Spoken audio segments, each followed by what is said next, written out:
Durgapur people's cooperative ব্যাংকের দুর্নীতির অভিযোগে চেয়ারম্যানের পদ থেকে দাবি তুলে বিক্ষোভ দেখালেন বিজেপি সমর্থকরা। দেখুন খবর বিস্তারিত।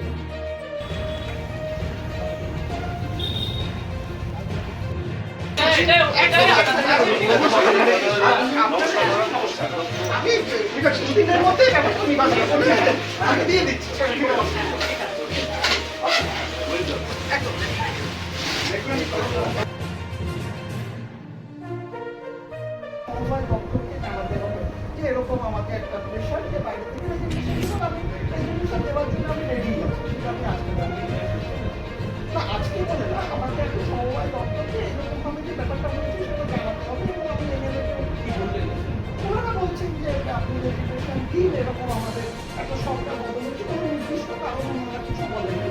তা ওনারা বলছেন সেখানে আমার কোনো অসুবিধা নেই, যদি পলিটিক্যালি মনে করা হয় যে রেজিস্ট্রেশন দেওয়ার জন্য আমি দিয়ে দিচ্ছি, সেটা হলে আমার কোনো সমস্যা নেই। আমাদের সরকার পরিবর্তন হয়েছে। সরকার পরিবর্তনের পর যেটা মেন পরিবর্তন দরকার, মানুষ যেটা চাইছে সেটা হলো চারিদিকে ঘুঘুর ভাষা যেগুলো হয়ে আছে, যেমন এই কোঅপারেটিভ ব্যাংক।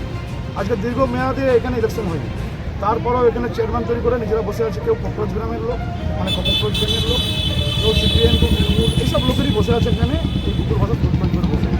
তা আমরা চাইছি এই ঘুঘুর ভাষা থেকে বেরোতে। আমি শুধু চাইছি না, আমরা শুধু চাইছি না, মানুষ চাইছে। মানুষের কাছে এই প্রতিবাদ বারবার করে এসেছে যে কোঅপারেটিভ ব্যাংকটা আমরা একটু লক্ষ্য করে দেখো। সরকার তো পরিবর্তন হয়েছে, কিন্তু এটা তো পরিবর্তন হয়নি। তাই জন্য আমরা আজকে চেয়ারম্যানের কাছে খুব ভাগ্যভাবে বলে এসেছি, আপনি চাকরি এই জায়গাটা রিয়ান দিই, এই জায়গায় আমাদের প্রশাসক বসবে বা আমাদের উপর যারা আছে তাদের এই জায়গায় দায়িত্ব নেবে। আপনারা এই জায়গাটা ছাড়ুন। উনিও কথা দিয়েছেন যে আমি এখানে অডিটটা করে আমি এই জায়গাটা ছাড়বো। অডিটটা করুন, অডিটটা করলে সব কিছু বুঝতে পারবো আমরা।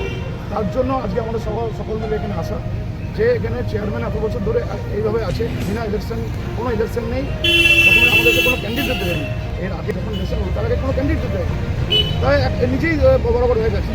তৃণমূলের সব সিপিএমের তৈরি হয়েছে, বিএমের করে এসব করেছে। অ্যাকচুয়ালি এরা ককরোচ গ্যাং, এই ককরোচ গ্যাংয়ের লোকেই এগুলো সব বসে এখন চালাচ্ছে। এই ভারতবর্ষের যেমন শেষ করার চেষ্টা করছে, ব্যাংক তো দূরের কথায় পশ্চিমবঙ্গ ট্রাই করছে আস্তে আস্তে। তাই আমরা আজকে একত্রিত হয়ে বলেছি যে ইমিডিয়েটলি তুমি গতি ছাড়ো। তোমার লক্ষ্যরক্ষা করানোর জন্য আমাদের ব্যাংকের অনেক লোকের অনেক ক্ষতি হচ্ছে, আরও হবে, আগামী হয়ে যাবে। তার জন্য আগের থেকে আমরা সপ্তাহে বলেছি গতি ছাড়ো। আমার নাম সুভাষ কোয়াল। সুভাষ কোয়াল, হ্যাঁ, গতিকে জানতে প্রেসিডেন্ট পাশে আছেন, একজন জানতে দিয়েছেন। সব থেকে বড় কথা, সুভাষ তো বললো এই বিষয়টা, সব থেকে বড় কথা হচ্ছে এতদিন ধরে এই পদে বসে থেকে বিগত যে সরকার ছিল তার লোকেদের এইভাবে 2 নম্বরই কাগজপত্র ছাড়া তাদেরকে লোনের পর লোন দিয়ে গেছে। ধীরে ধীরে এই ব্যাংকের অবস্থা কিন্তু মানে শয্যাশায়ী হয়ে গেছে, এমন একটা অবস্থা। কিন্তু ব্যাংক দুদিন বাদে করাপ্ট হয়ে যাবে পুরো। তো সেই জায়গা থেকে জনগণকে বাঁচানো আমাদের দায়িত্ব। যেটা একটু আগে সুভাষ বললো যে যেভাবে মানে অন্যায় হয়ে চলেছে, এটা ইমিডিয়েট বন্ধ হওয়ার দরকার আছে, নাহলে কিন্তু আগামী দিনে এই দুর্গাপুর স্টিল কোঅপারেটিভ ব্যাংকের অস্তিত্বটাই মিটে যাবে, যেটা আমাদের অনেক দিনকার ঐতিহ্য। এবং এর সাথে দুর্গাপুর সেলের এমপ্লয়ীদের রুজি রুটি এবং সব মানে ভবিষ্যৎ জড়িত আছে। তাই আমরা আজকে এই পদক্ষেপ নিচ্ছি।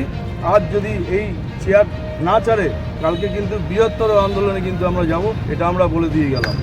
একদম। আমার নাম জয় মিত্র, জেলা কমিটির সদস্য। পারফেক্ট।